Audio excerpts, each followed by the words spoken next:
Allah Ta'ala tanya, yang tidak mendustai agama, tidak mendustai kamu, tidak mendustai agama, tidak mendustai Allah Ta'ala, apa juga pun kamu tak mendustai dalam hal mentaati Allah Ta'ala.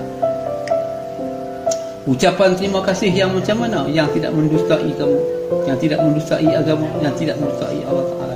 Padahal kamu pagi-pagi dah kenyang dah makan, Alhamdulillah kata ada, terima kasih, Alhamdulillah. Tengah hari kata lagi, Alhamdulillah kenyang.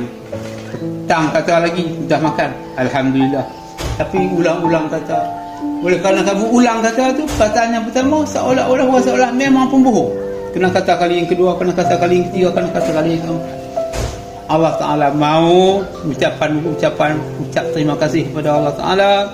Sekali kata kekal buat selama-lamanya. Bagaimana caranya? Apakah caranya? Bagaimana fahamnya? Bagaimana lafaz kalimah tauhid, ucapan terima kasih itu? Adakah dengan kata Alhamdulillah? Bukan. Dia mesti memahami terima kasih yang tidak mendustai Allah Ta'ala. Firman, Fabi ayyi ala'i rabbikuma tukadziban, maka nikmat yang mana satukah juga dengan nikmat itu kamu tak mendustai akan aku. Allah Ta'ala tanya, nikmat mana?